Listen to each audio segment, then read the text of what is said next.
नमस्कार दोस्तों। आजकल हम पंचकर्मा सुनते, क्या होता है पंचकर्मा? पंचकर्मा मतलब 5 कर्म। 5 ऐसे कर्म जो शरीर में अंतर्बाह्य शुद्धि करे, मतलब शरीर के अंदर से टॉक्सिसिटी निकाले और शुद्धि करे।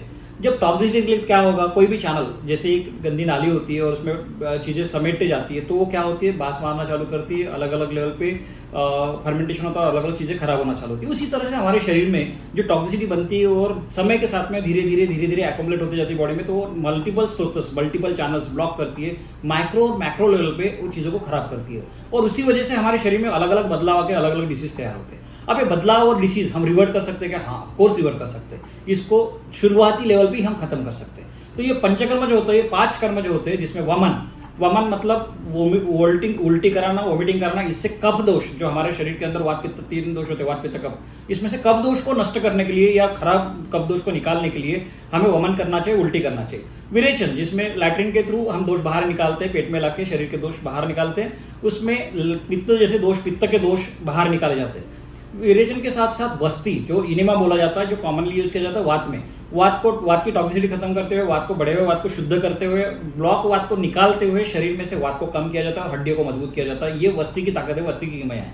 इसके सिवा नस्यम, नाकों में नासोई शीर्षोदारम बोला जाता है। नस्यम मतलब नाक में दवाई डालते हुए ब्रेन के अंदर पहुंचाना और ब्रेन के अंदर की टॉक्सिसिटी और डिजेनरेशन को निकालना, उसको रिज्यूनेट करना, फिर से उसको उस स्ट्रेंथ में पहुंचाना जो पहले थी।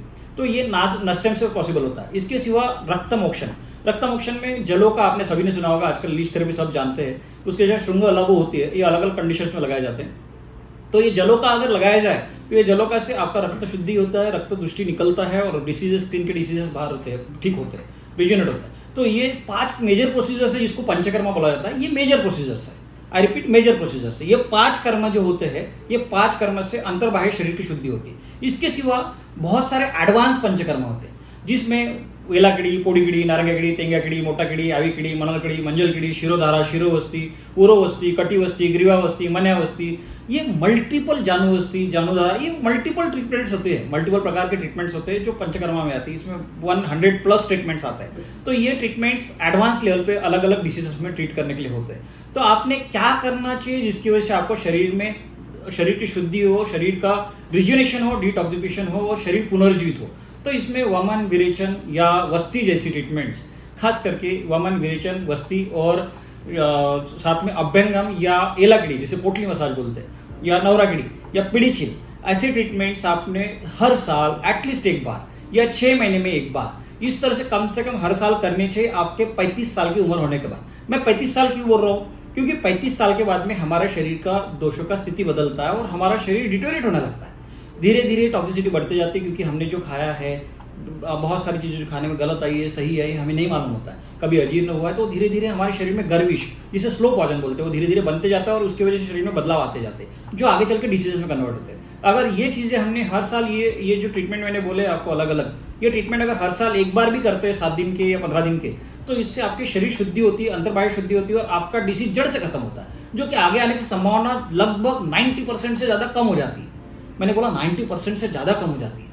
क्या आप इससे बहुत सारी डिसीज से बचाव कर सकते हैं? हाँ, ऑफकोर्स बचाव कर सकते हैं। इवन दो आपके डीएनए तक चेंजेस करके, जेनेटिकल कोडिंग तक के चेंजेस करके आने वाले जनरेशन में आने वाले डिसीजेस भी आप इससे रोक सकते हैं। यहाँ तक के चेंजेस होते हैं।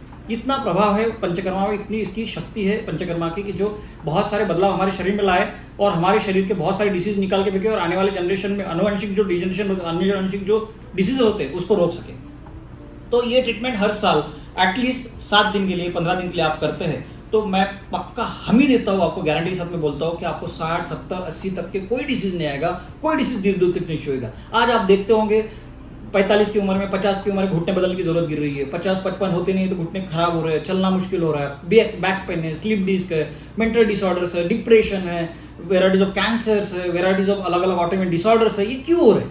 ये अगर हमारी टॉक्सिसिटी हम निकाल के फेंके तो ये डिसीजेस हम पूरी तरह से ठीक कर सकते हैं और डिसीज से कोसों मील हम दूर रह सकते हैं। और ये सब पॉसिबल है पंचकर्मा की वजह से। इसीलिए दोस्तों मैं आपको बोलूंगा, नजदीकी डॉक्टर से मिलिए, नजदीकी आयुर्वेदिक तज्ञ से मिलिए और पंचकर्मा कराइए। धन्यवाद।